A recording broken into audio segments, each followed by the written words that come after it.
ҳафтумин мусобиқаи байналхалқӣ оид ба дзюдо барои дарёфти ҷоми Президенти Ҷумҳурии Тоҷикистон муҳтарам Эмомалӣ Раҳмон ба анҷом расид. Дар ин мусобиқаи бонуфуз ки аз 2 то 5 октябр дар қасри варзиши шаҳри Khujand идома ёфт, 235 нафар гуштингирон аз тамоми минтақаҳои Ҷумҳурии Тоҷикистон ва ҷумҳуриҳои ҳамсояи Ӯзбекистон, Қирғизистон, Қазоқистон ва Афғонистон иштирок намуда дар вазнҳои 60, 66, 73, 81, 90, 100 ва беш аз 100 килограмм майдондорӣ карданд ва барои дарёфти ҷоизаҳои мусобиқа маҳоратсанҷӣ намуданд. Дар вазни 60 килограмм аз байни 37 нафар мақомҳои фахрӣ насиби варзишгарон Ҷасур Самадов аз ҷумҳурии Ӯзбекистон, Меҳрзод Суфиев ва Муҳаммадризо Қувватов варзишгарони кишвари мо, ҳамчунин Собирхуҷа Юсуфов гуштингири ҷумҳурии Ӯзбекистон гардиданд. Дар вазни 73 килограмм низ мақоми аввал насиби гуштингири ҷумҳурии Ӯзбекистон Азамат Матякубов гардид. мақомҳои дуюму сеюмро се гуштингири кишвари мо Ёқубҷон Бокиёв, Раҳматулло Сатторов ва Орифҷон Додов ба даст оварданд. паҳлавони кишвари мо Раҳматулло Фарҳодов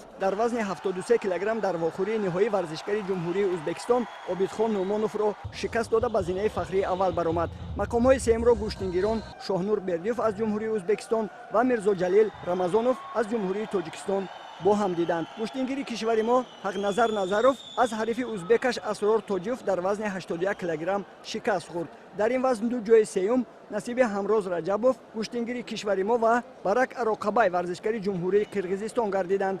Комроншоҳи Истопириён дар зӯрозмоии ниҳоӣ дар вазни 90 килограмм Саидҷалол Алимардонов яке аз гуштингирони муваффақи кишварро мағлуб кард. дар вохӯриҳои тасаллубахш дар ин вазн Достон Мелееви Ӯзбекистон ва Тимур Маҳмадови Тоҷикистон пирӯз шуданд. дар вазни 100 килограмм ду варзишгари Ӯзбекистон Ғоиб Қурбонов ва Оқилмурод Худойбердиев ба даври ниҳоӣ роҳ ёфтанд ва пирӯзӣ насиби Ғоиб Қурбонов гардид.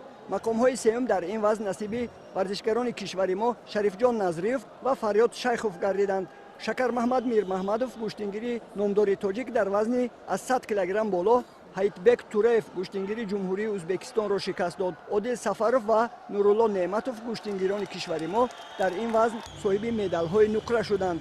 раиси вилояти Суғд Раҷабой Аҳмадзода, раиси Федератсияи дзюдои мамлакат Нурулло Лоеков ва раиси телевизиони варзиш Парвиз Нориён ба ғолибону ҷоизадорони мусобиқа медалу ифтихорнома, ҷом ва маблағҳои пулиро барои ҷои аввал 10 000 сомонӣ, барои ҷои дуюм 5 000 сомонӣ ва барои ҷои сеюм 2500 сомонӣ тақдим карданд.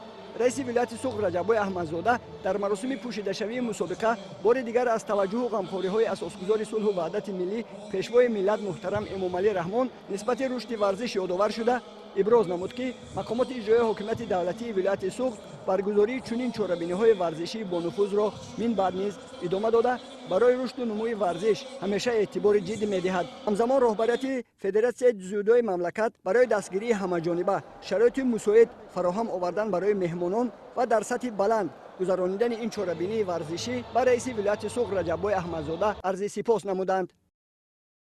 хушбахтона ман дар ҳафтумин мусобиқаи байналмилалӣ ба ҷон пешвои муаззами миллат президенти муҳтарам Эмомалӣ Раҳмон дар шаҳри Khujand баргузор гардид. ман иштирок кардам, дар вазни 90 килограмм сазовори ҷои аввал гаштам. сатҳи мусобиқа хело дар сатҳи баланд буд. ҳарифо аз давлатҳои ҳамсоя буданд ва дар финалӣ ҳарифи ҳамавақтаи ман Саидҷамол Алимардонов буд ва ман дар даври финалӣ маъмурро мағлуб карда сазовори ҷои аввал гаштам. ҳама варзишгаро аз омодагӣ хело хуб дида буданд. дар ин ҷо ягон кас ба нияти мағлубият намеомада буд, ҳама ба нияти ғалаба омада буданд ва беҳтаринҳо инҷо сазовори ҷои аввал гаштанд. бисёр як такони хуб шуд. ин мусобиқаи дар сатҳи баланд баргузор гардид ва ман фикр мекунам, ки дар оянда ин мусобиқаро ҷоми кушоди Осиё ҳам кардан мешавад, ҳам холои олимпик дода мешавад.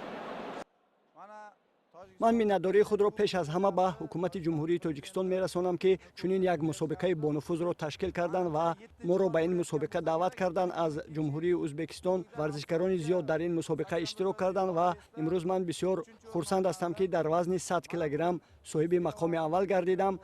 мусобиқа бисёр дар сатҳи хеле хуб баргузор шуд. барои мо дар шаҳри Khujand шароитҳои хеле мусоид омода карданд. ҷои хоб, хурду хӯрок ва тамоми шароитҳо хеле хуб буданд. барои чунин пазироии самимӣ миннатдории худамро ба мақомоти иҷроии ҳокимияти давлатии вилояти Суғд мерасонам.